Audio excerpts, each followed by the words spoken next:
Hello, welcome back to Let's Play Assassin's Creed 2 for one of our final, or maybe even the final episode. We'll see how far we get.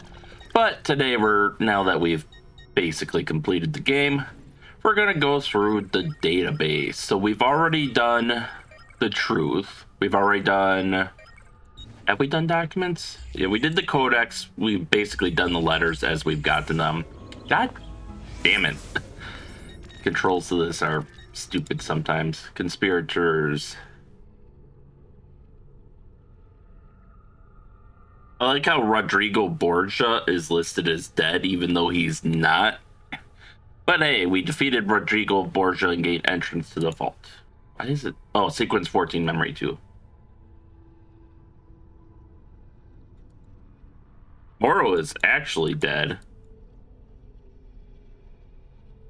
But yeah, there's our whole conspiracy chart. So that's actually kind of interesting seeing this. Because playing Assassin's Creed Valhalla, they have, like, I know Black Sea, AC4 doesn't have this, but Valhalla has a whole, like, they're really big on these trees, which I do kind of like. Working your way up the tree. And so seeing that it started all the way back here is interesting. Anyways, database. So yeah, excuse me. So we'll be going through,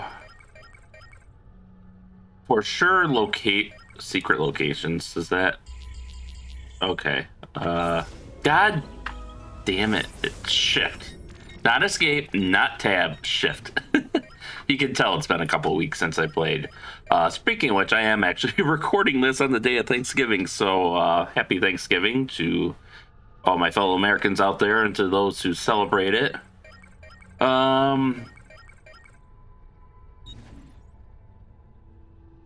Okay, let's start going through people, and then we'll go through locations, and then secret locations, and we'll see how far we get. I might split this up into 2 episodes. We'll see. Anyways, carnival performers. The world-famous Carnival of Venice began in 1296 as a public holiday on the day before Lent. It soon became a time for masquerades, parties, theatrical performances, parades, street dances, egg throwing, flirtation, and general hijinks, like, killing animals in public to amuse the crowd, or rolling pigs and carts down the hill and into the river. All in all, Carnival was an important predecessor along the road to reality TV. That sounds like some commentary from Sean there. Fast travel station. Rebecca 84, you have to pay to ride the ferry. Venice is situated on a series of islands surrounded by a lagoon, requiring travelers arriving or departing to take a traghetti, or ferry. Traghetti come in all sizes, from the small ferries that shuttle people around the city to large ships that carry passengers to and from the mainland. Traghetto stations were run by guilds, which enacted all kinds of laws to make sure that only the most connected members had the lucrative privilege of working at a station. Each station had its own rules, which could range from allowing only people 40 years of age and older to work there to forcing pilots to only carry 10 passengers per ship. Thieves. Rebecca 84. I bet those thieves can work with you to distract the guards, and if you start a brawl, they'll probably fight with you. Just go talk to them, they'll tell you their price. Renaissance thieves were usually wanderers who could vanish at the first sign of trouble, making it hard for guards to track them. Black market business in Renaissance Italy was booming. Muggings in the major cities were fairly common, as were murders. Often, strollers were attacked in the dead of night, killed, robbed, and then rolled into the nearest river or canal. Even if a thief merely stole rather than killed, the penalties if caught were often unduly harsh. Torture was common. Thieves were put in stocks and sometimes even publicly executed. In order to avoid punishment, thieves often created bonds of trust amongst each other. Each was supposed to tell the rest his dirty secrets, which meant that each thief potentially held his comrades' lives in his hands. Mercenaries. Back 84, I bet you can pay those mercenaries to fight for you, just go up and talk to them. Mercenaries were highly mobile in Renaissance Italy, moving from contract to contract. Professional captains, called condottieri, usually paid for by cities, recruited men for a fixed amount of time. Many of the for-hire soldiers who served in Italy weren't even Italian, coming from places like Germany, Switzerland, and Hungary. In their perpetual struggle to dominate Italy, the Italian states hired mercenaries to wage war against their Italian neighbors, and the soldiers, many of whom had no code of honor, would often rape and sack freely. When the state that was bankrolling them ran out of money, the soldiers would disband, frequently to be hired to destroy the very city they had just fought to defend. Some mercenaries were honorable, fighting for a cause they believed in, but men such as these were few and far between. Where they existed, however, they were much sought after. Caravan travel. Back in 84, you should be able to buy a caravan ride to another city. Excuse me. Travel in the Renaissance was not the disgusting ordeal it is today. Indeed, it was merely terrifying. The countryside was filled with bandits, causing most travelers to move in armed groups called caravans. Anxious voyagers usually sewed valuables and gold into the soles of their shoes or the lining of their jackets. Guides called vetturini were sometimes hired to help plot the route of the caravans and book rooms at local inns, but those carriers were often working with the bandits, just like travel agents today. I think that's some more commentary from Sean there. Courtesans. Rebecca 84, these girls are definitely available for hire. I bet you can use them as moving cover. In fact, try sending them to tempt unwanted guards. Prostitution was one of the most popular occupations for Renaissance women, whose only other options in most cases were staying with their families or living in a convent. Italian society supported prostitution, and many brothels were regulated by the government. At the end of the 15th century, cities started to pass laws against prostitution, forcing courtesans to wear specific outfits and separating them from respected society. Blacksmiths. Rebecca giving gameplay tips. I'm just going to stop reading those. They're obvious and useless. Every Renaissance community needed a blacksmith. Swords, locks, pans, knives, nails, and armor were all made from metal and all needed to be shaped. In addition, architectural ironwork flourished during the Renaissance as blacksmiths began to apply their practical craft towards making art. Heralds. Proclamations, local laws, news, market days, and advertisements were all called out by heralds, since many Renaissance Italians could not read. Special laws had to be put in place to protect them from the crowd due to extreme displays of unhappiness following the announcement of tax increases.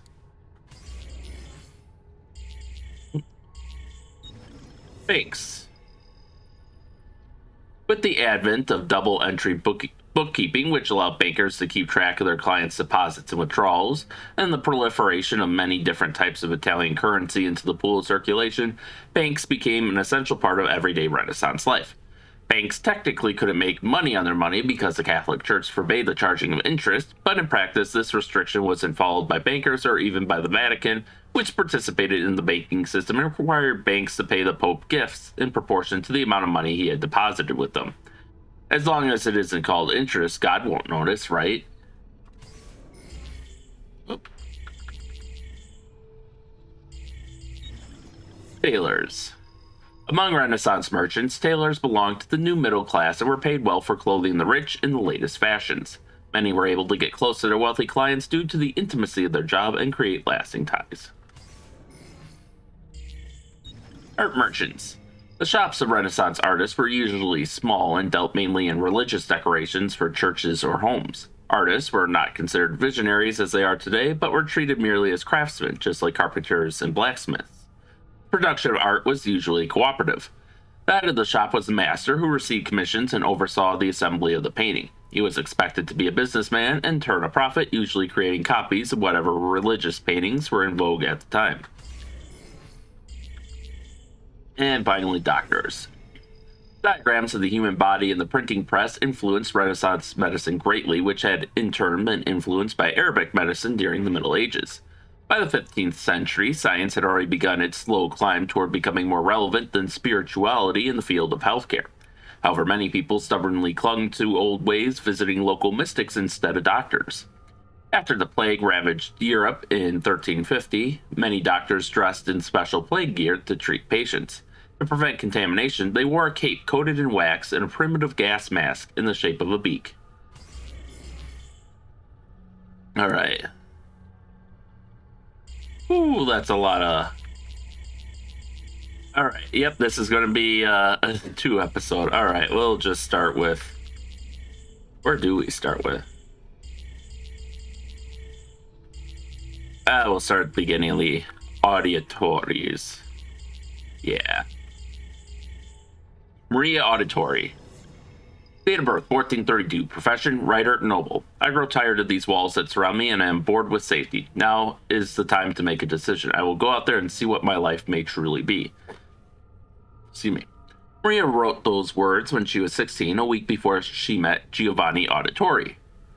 Born into the powerful banking family, the Mazzi, Maria is one of the most famous historical sources of the time period due to her multi-volume diary, which has been translated by several notable scholars and is on display in the Uffizi Gallery in Florence.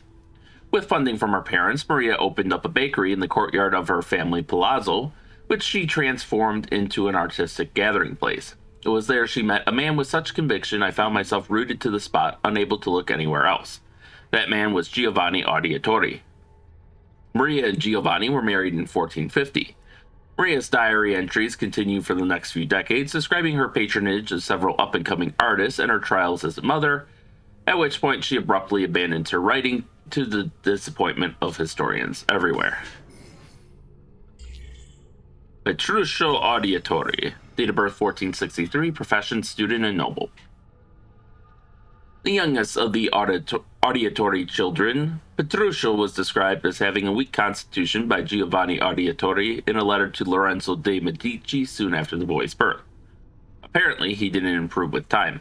Petruccio, who was pulled from school due to illness when he was 12 and according to records from the family doctor, was confined to bed. No other data exists after that, so it is probable that he eventually succumbed to his illness. Claudia Auditori. Date of birth, 1461. Profession, student, and noble. The third child of Giovanni and Maria Auditori, and the first girl in the family, Claudia seems to have been a bit of a spoiled brat. It looks like her parents had to raise her dowry by 1,000 florins after she scared away all her potential suitors. A report from her school indicates she once attacked another girl for looking at her boyfriend and knocked her out cold. On the plus side, she's Ezio's sister, so you should be safe. Giovanni Auditori. Date of birth, 1436. Profession, banker, advisor, noble. Giovanni Auditori was one of the pivotal figures in 15th century Florentine banking. In charge of overseeing the Medici bank branches across Italy, he kept the Medici machine running while Lorenzo was busy with the government. Extending his reach out into the international operation, it was Giovanni who first noticed the problems with the Leon Bank, causing him to alert Francesco Sassetti, which saved the branch. Such great talent was well rewarded by Il Magnifico. Giovanni developed a close friendship with Lorenzo de' Medici, becoming one of his closest advisors. Successful negotiations to secure the Pope's support of the Medici Bank in 1471 were carried out by Giovanni. Relieved and grateful, Lorenzo paid for Giovanni's palazzo as a gift. Cristina Vespucci. Date of birth 1459, profession, student, and noble. Cristina Vespucci was a well-known Florentine beauty and a favorite of painters, most notably Botticelli, who used her as a model for several of his paintings. Records kept by her father's guards indicate Ezio visited her frequently and that he was unbelievably dexterous, as the guards were never able to catch him trespassing. In addition to her looks, Cristina also seems to have been somewhat responsible for jump-starting the career of her cousin, the namesake of a rather famous landmass. At a dinner party attended by Cristina and among other illustrious guests, Lorenzo de' Medici, she was reputed to have been in conversation with Lorenzo and Manfredo Soderini about her cousin's brilliance as a sailor. Well, apparently she exaggerated his importance slightly to impress Lorenzo, and Lorenzo, charmed by her beauty, agreed to hire him. Try Amerigo out. I bet after several years you'll name your shipping company after him, she is reported to have joked. Biggest understatement of the century. Federico Auditori. Date of birth 1456, profession, student, and noble. Ezio's older brother and the eldest Auditori, Federico entered the Medici Bank as a clerk when he was 19. However, the bank logs indicate he mostly dicked around rather than actually working. One entry goes into detail. On September 17, 1475, a bag of gold florins went missing. After panic struck the bank, the elder Auditori approached Francesco Sassetti and with a smile revealed the location of the bag, which had been hidden on the rooftop. If he weren't the son of Giovanni Auditori, I'd speak to Lorenzo de' Medici and have him put in the stocks. Unsurprisingly, Federico was removed from the bank's payroll shortly after his 20th birthday. Ezio Auditore, date of birth 1459, profession student noble. In a diary entry from 1474, Maria Auditore, one of the great Florentine chroniclers and Ezio's mother, describes her son as competitive, stubborn, and loudmouth, but so passionate that it is impossible to fault him for anything. Complaints to the city guard by several noble patricians seem to suggest he was also something of a womanizer. Tutored by the great banker Giovanni Tornabuoni, Ezio's school record cease around age 17, at which point his name is connected with some terrible crime. It is impossible to discern what it could be from the records, there's very little here, but afterward Ezio drops out of history entirely as if he never existed. Brother O'Callaghan. Date of birth 1452, profession monk. Born beyond the Pale, outside the area of British control Ireland, which was considered savage, hence the expression beyond the Pale, Darby O'Callaghan spent his teen years hunting and raiding British settlements. In his papers, he describes the time period as a dark point in my life, but to be honest, I had my fun too. When O'Callaghan's Gaelic father married a Catholic, everything changed. He was forced to work the fields, no more raiding, no more girls. It was hell on earth, says one particular entry dated 1462. To escape his father, O'Callaghan decided to become a monk. I was told by my mother that monks did little work and threw large feasts for the seasonal holidays. He joined the Abbey Lara Monastery in 1462, becoming a Cistercian. Ultimately, however, O'Callaghan found the order too austere. We worked in the fields from dawn until dusk. Abbot Shaw wouldn't allow us to drink, and worst of all, the only girls were nuns. This was a deeper level of hell than I had ever imagined possible. Convincing a small group of his fellow monks to join the Dominicans, Darby left Ireland in 1463 for Italy, where we can hire farmers to work for us in the fields. Then, when we give our sermons, we will see the beauty of the Lord in the golden light of Italy and the soulful faces of the farmers' wives. Ultimately, O'Callaghan was kicked out of the Dominican order in 1493 due to repeated attempts to convert townspeople while within a drinking house. In Darby's own accounts, he claims that he had great success with the conversions, although the men refused to come to church, so I had to return to the alehouse for repeated visits to preach the word of the Lord to their receptive ears. O'Callaghan moved to the Romagna countryside in 1494, starting a monastery dedicated to the Order of St. Patrick in an abandoned church, but he didn't have much success in securing converts. In 1500, he died of what had been described as bad blood, but was most likely syphilis. His body was buried in a small cemetery beside the church. Excuse me. Ottaviano Riario. Date of birth 1479, profession Count Noble. Ottaviano entered the service of the Florentine Republic as a condottiero when he was 19 at the request of his mother, Caterina Forza, who wanted to cement amiable relations with Florence. He commanded 100 men from Forli, but terminated his contract after only a year because Florence didn't have the money to pay him. Despite accounts which describe Ottaviano as obese, brainless, and under his mother's thumb, Pope Alexander VI, Rodrigo Borgia, offered his daughter Lucrezia to Ottaviano. Why?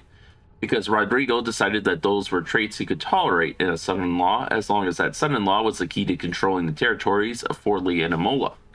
Plus, his praying mantis of a daughter, Lucrezia, rarely stayed married to one man for long. Her husbands tended to sign declarations of impotence or just simply disappeared. Wisely, Caterina denied the marriage, enraging the Pope and leading to his son Caesar's assault on Forli. When Caterina was ousted by Caesar and entered her exile in Florence under her guidance, Ottaviano attempted to convince the new Pope, Julius II, to give him back the lordship of Imola and Forli, but instead Ottaviano ended up selling the Riario claim to Julius for an IOU, no less. Bianca Riario, date of birth 1478, profession noble. Some people live a dream. Bianca Riario was not one of those people. In 1484, at the age of 6, she witnessed the sacking of her family's palazzo in Rome and was carried by her lunatic warrior mother into a siege at the Castel Sant'Angelo. Next, dragged by her family to Forli, far more horrifying delights awaited her. Shortly after Bianca's 10th birthday, her father, Girolamo, was stabbed to death and his naked body thrown into the middle of the town square. Then her family's palazzo was sacked again, and she was kidnapped by the Orsi brothers. Bianca escaped the Orcese and returned to her mother. How exactly this escape was accomplished is unknown. Then, when she was 16, while out on a hunting expedition with her mother's new husband, Giacomo Feel, she witnessed his brutal ambush and assassination. In 1500, Bianca's mother was taken prisoner by Caesar Borgia and apparently raped by Rodrigo Borgia and Caesar. Caesar then killed Bianca's husband, Astor III Manfredi, in 1502.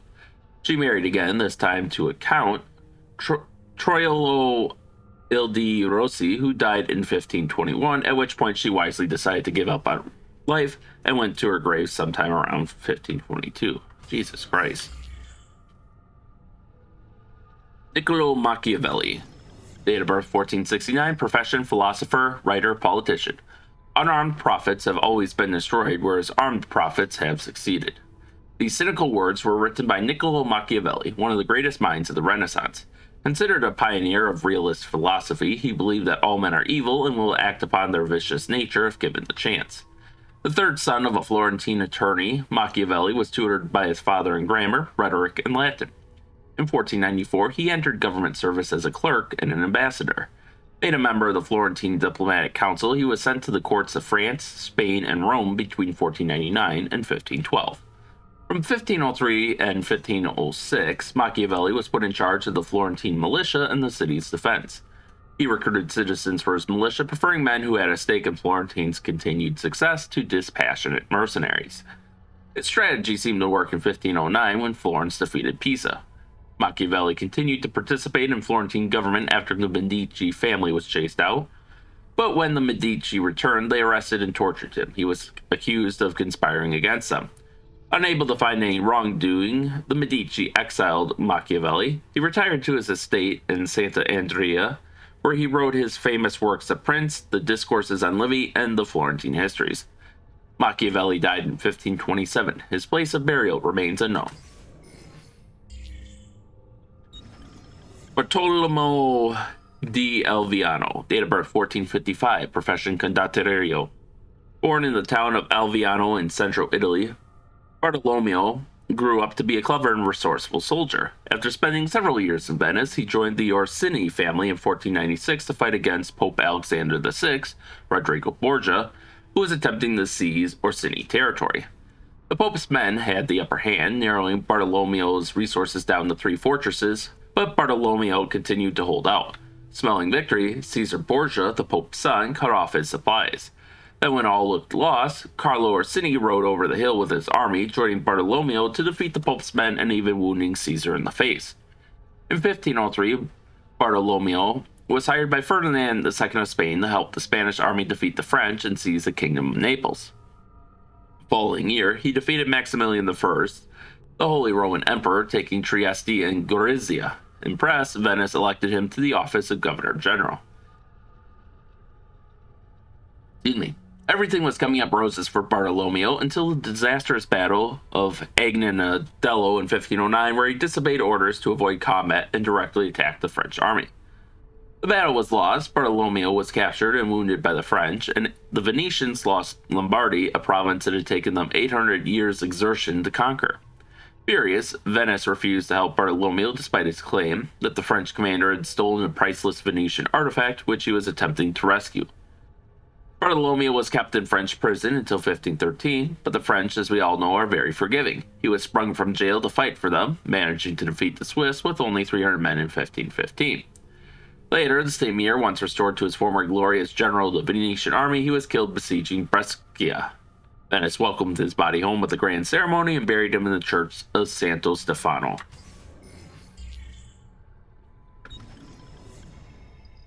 Agostino Barbaggio, date of birth 1420, profession Doge of Venice.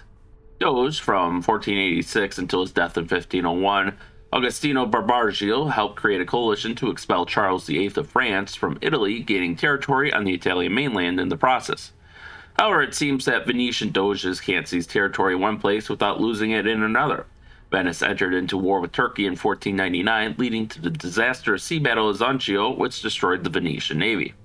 Taking advantage of this loss, the Turks seized Lepanto, Modone, and Corone, all stops along the way to the Orient. Agostino died a disappointment to Venice. Moreover, after his death, he He was charged with receiving bottles of wine as gifts and then reselling them tax-free beneath the staircase of the prisons by the inquisitors of the Great Council. Now that's a leader. If you can't keep your territory, at least keep your prisoners happy. Theodora. Date of birth 1450, profession Madame of La Rosa della Virtù.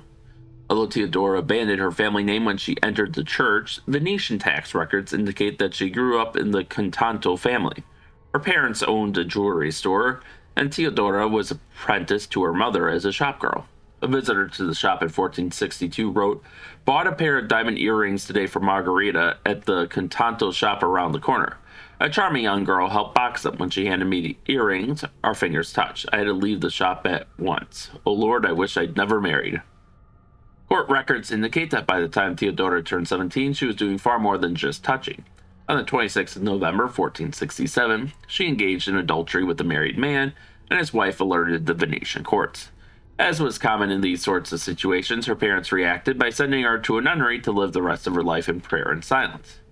Theodora entered Santa Maria degli Angeli in 1467, determined to do penance for her crime.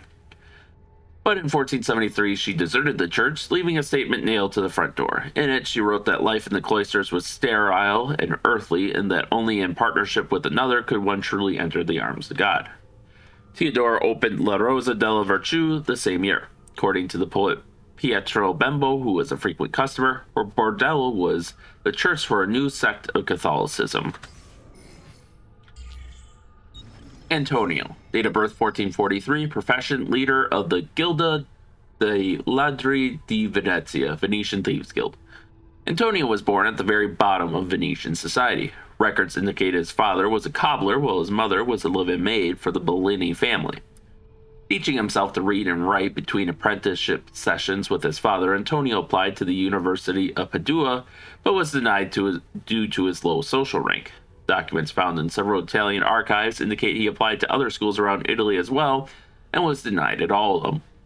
Around 1465, he drops out of the record books, only to reemerge 4 years later in connection with a robbery of a notable Venetian estate that happened to be owned by the rector of the University of Padua.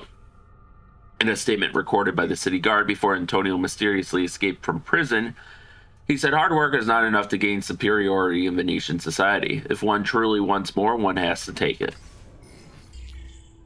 Rosa. Date of birth 1460, profession thief. The child of an unknown Venetian nobleman and a prostitute, Rosa grew up on her own in the streets of Venice. In 1475, she attempted to pickpocket the leader of the Venetian Thieves Guild and was caught red-handed. But Antonio, instead of reporting her to the police, took her on as a pupil. He kept several logs of her training, noting that her ability to leap up from the street to seemingly unreachable windowsills was unprecedented. In terms of her social skills, her vocabulary was colorful to say the least. Apparently, she could also hold her own in a fight. Antonio writes that the last of my thieves who tried to kiss her escaped with most of his mouth intact. Elvis da Villandino, date of birth 1441, profession baggage handler.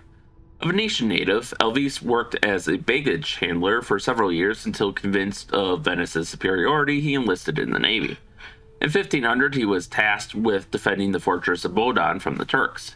After a heavy night of drinking, Elvis awoke to Turkish cannon fire bombarding the town. Panicking while running across the deck, he tripped, hit his head, and drowned. When it became clear Venice had lost the battle, he was accused of negligence by the ship's captain and erased from the logs of the Navy. Caterina Sforza, date of birth 1463, profession Countess of Forli and Noble. A countess by marriage, Caterina was notorious far before she ever arrived in Forli. Raised in the court of Milan, she received a classical education while tutored in the art of war by her father, the Duke. At court, Caterina also acquired a passion for alchemy and hunting. In 1473, when she was 10 years old, Caterina became engaged to Girolamo Riario, the Pope's nephew. They consummated their marriage when she was 14. Once in Rome, she was heralded as one of the most outgoing nobles at court, while her husband had a reputation for being one of the most ruthless. With the premature death of the Pope's brother, Girolamo gained even more power, securing the titles of the Lord of Imola and Forli. When the Pope died, Luther sacked Rome, destroying Caterina's residence. Unafraid, despite being 7 months pregnant, Caterina rode on horseback to Castel Sant'Angelo and defended the Vatican with cannon fire and soldiers.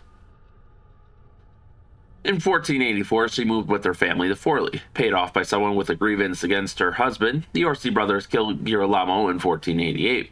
As a result, Caterina became the ruler of Forli and Imola. She wasted no time winning the favor of nearby rulers, revising the tax system, and training the militia herself. Although she advocated peace, when those around her were hurt, she dealt fierce vengeance, frequently killing enemies' wives and children in punishment. While Forli was under attack by Caesar Borgia, the Pope's son, she sent the Pope a letter that had been rubbed with plague sores.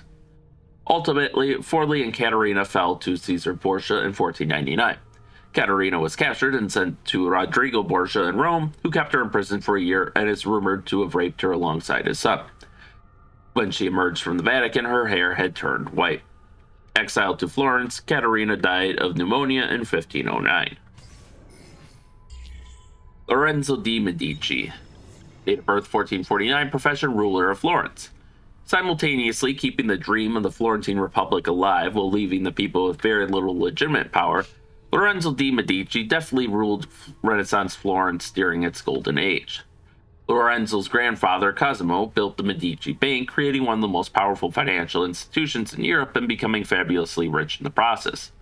Considered the smartest of Cosimo's grandchildren, Lorenzo was already being sent on diplomatic missions as a child. Although his father was inept and sickly, his mother was a poet. She introduced Lorenzo to many of the prominent artists of the day, instilling in him a love of art and culture.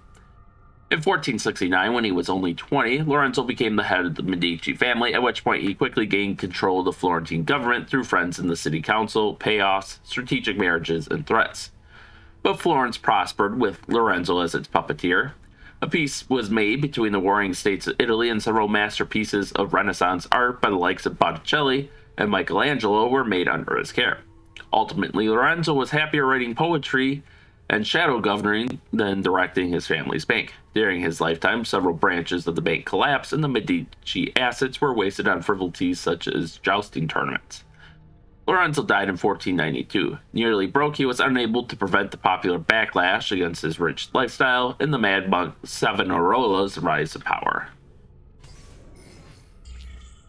Poliziano.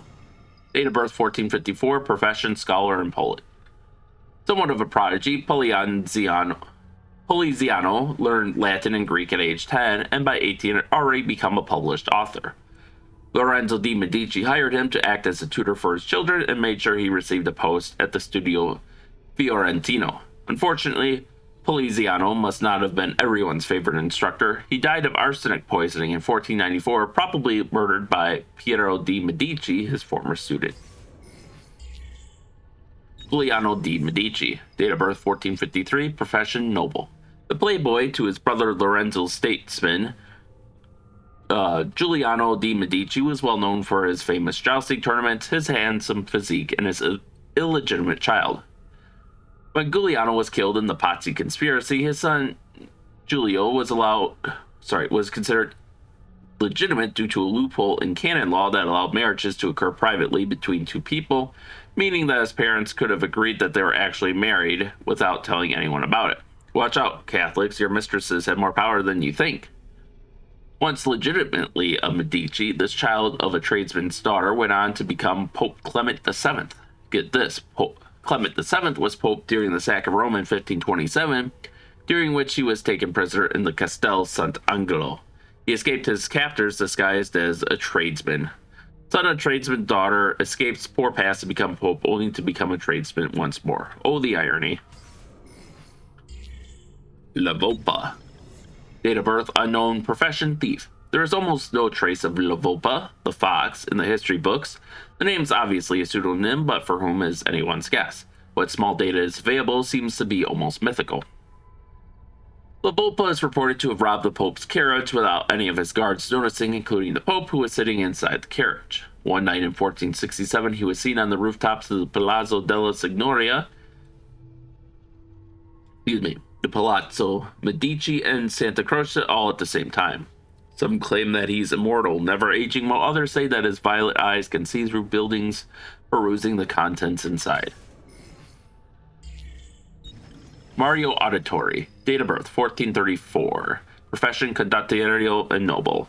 One of several condottieri patrolling the Tuscan countryside, Mario Auditore played a significant role in the Battle of Anghiari, alerting Micheletto Attendolo to the to the appearance of several dust clouds over the road, which signaled a surprise advance by Milani's troops. Thanks to Mario, the Milani's attack was foiled and the Florentines won the battle. Although Mario sided with Florence in Anghiari, for most of his career, he defended the interests of his hometown, Monteriggioni, derailing Florentine attempts to seize Tuscan territory. When Mario's younger brother Giovanni moved to Florence in 1454 to pursue a career in banking, Mario stayed at the family's villa at Monteriggioni, stating in a letter to Giovanni that he preferred fighting like a man to filling out balance sheets. Paola, date of birth 1438, profession Madame of La Rosa Colta. There isn't much information about Paola in the history books, but the Florentine archives revealed that she was orphaned at age 8 when her parents were killed at sea. Left with the choice between joining a nunnery and prostitution, she began a life on the streets. At 16, she vanishes from the records, only to reappear at age 20 when she was arrested for murdering a city guard. On an interesting note, Giovanni Auditore represented her in court, winning the case on a self-defense plea. Released from prison, Paola went on to start her own brothel to protect many other unfortunate women on the street.